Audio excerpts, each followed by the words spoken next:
Yeah.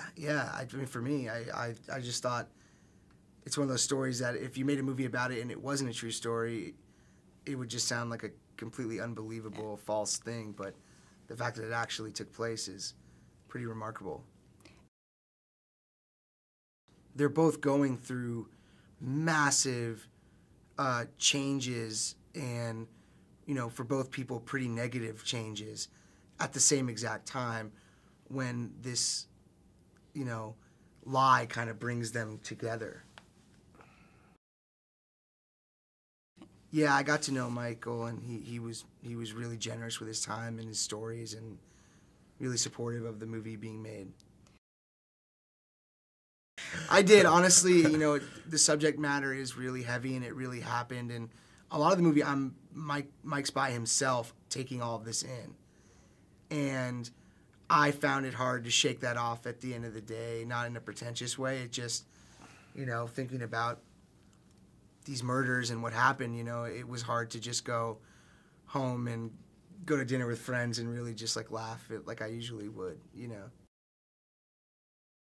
Having not come from a journalism background at all, really understanding the truth and how important the truth is, especially in that field. You know, people are really trusting you, and it's a big trust that they're giving you. So if you abuse that, it's pretty gnarly, you know?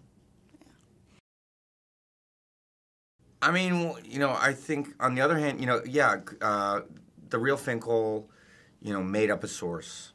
And that's why he got in trouble. Mm-hmm. But anything, any story, any news story, any nonfiction story is something that's shaped. It's something that's edited. It's something that's, you know, on a certain level created and put together for a specific purpose, mainly, you know, to, yes, to deliver news, but also to get people to watch that. And so I think the way that this narrative sort of reveals that too, you know, that that we're all storytellers, whether we're, you know, telling the truth or our version of the truth or just plain lying. What is the truth? You know, they're all kind of stories. Yeah, I mean, built into the script were, you know, these multiple levels in the characters. So, so we're kind of doing one thing, but it's always being read as something else, which was, you know,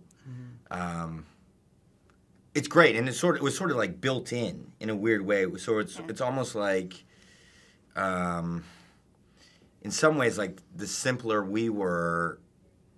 In other ways, it would just be automatically more complex because of the situation. Hey there, Valerie here with an interesting fact from the movie The Usual Suspects. During the film, Verbal Kint says, "The greatest trick the devil ever pulled was convincing men he didn't exist." This quote is from the French poet Charles Baudelaire, and it also appears in another movie featuring Gabriel Byrne and Kevin Pollak, End of Days.